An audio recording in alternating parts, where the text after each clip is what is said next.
اعوذ باللہ من الشیطان الرجیم بسم اللہ الرحمن الرحیم وَإِذِ اسْتَسْقَىٰ مُوسَىٰ لِقَوْمِهِ فَقُلْنَا اضْرِب بِّعَصَاكَ الْحَجَرَ فَانفَجَرَتْ مِنْهُ اثْنَتَا عَشْرَةَ عَيْنًا قَدْ عَلِمَ كُلُّ أُنَاسٍ مَّشْرَبَهُمْ كُلُوا وَاشْرَبُوا مِن رِّزْقِ اللَّهِ وَلَا تَعْثَوْا فِي الْأَرْضِ مُفْسِدِينَ۔ اور وہ وقت بھی یاد کرو جب موسیٰ نے اپنی قوم کے لیے پانی مانگا تو ہم نے کہا اپنی لاٹھی پتھر پر مارو، چنانچہ اس پتھر سے 12 چشمے پھوٹ نکلے۔ ہر ایک قبیلے نے اپنے پانی لینے کی جگہ معلوم کر لی۔ ہم نے کہا اللہ کا دیا ہوا رزق کھاؤ اور زمین میں فساد مچاتے مت پھرنا۔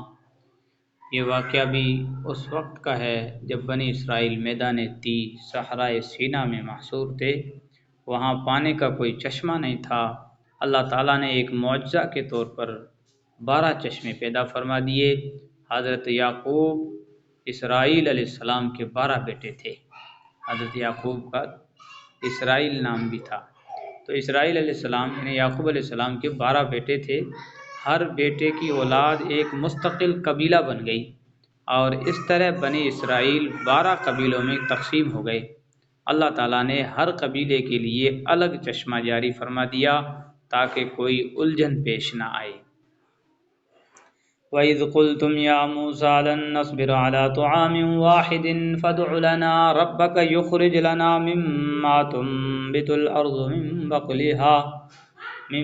تُنبِتُ الْأَرْضُ مِن بَقْلِهَا وَقِثَّائِهَا وَفُومِهَا وَعَدَسِهَا وَبَصَلِهَا قَالَ أَتَسْتَبْدِلُونَ الَّذِي هُوَ أَدْنَىٰ بِالَّذِي هُوَ خَيْرٌ اهْبِطُوا مِصْرًا فَإِنَّ لَكُم مَّا سَأَلْتُمْ وَضُرِبَتْ عَلَيْهِمُ الذِّلَّةُ وَالْمَسْكَنَةُ وَبَاءُوا بِغَضَبٍ مِّنَ اللَّهِ ذَلِكَ بِأَنَّهُمْ كَانُوا يَكْفُرُونَ بِآيَاتِ اللَّهِ وَيَقْتُلُونَ النَّبِيِّينَ بِغَيْرِ الْحَقِّ ذَلِكَ بِمَا عَصَوا وَّكَانُوا يَعْتَدُونَ۔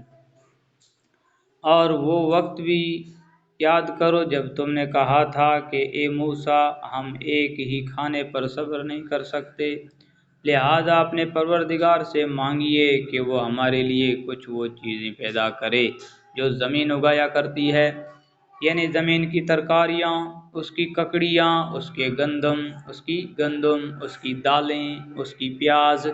موسیٰ نے کہا جو غذا بہتر تھی کیا تم اس کو ایسی چیزوں سے بدلنا چاہتے ہو جو گھٹیا درجے کی ہے؟ خیر ایک شہر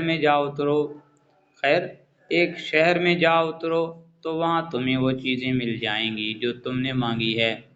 اور ان یہودیوں پر ذلت اور بے کسی کا ٹھپا لگا دیا گیا اور وہ اللہ تعالیٰ کا غضب لے کر لوٹے۔ یہ سب اس لیے ہوا کہ وہ اللہ کی آیتوں کا انکار کرتے تھے اور پیغمبروں کو ناحق قتل کر دیتے تھے۔ یہ سب اس لیے ہوا کہ انہوں نے نافرمانی کی اور وہ بے حد زیادتیاں کرتے تھے۔ یہ وہی واقعہ ہے جو اوپر حاشیہ نمبر 45 میں بیان کیا گیا ہے۔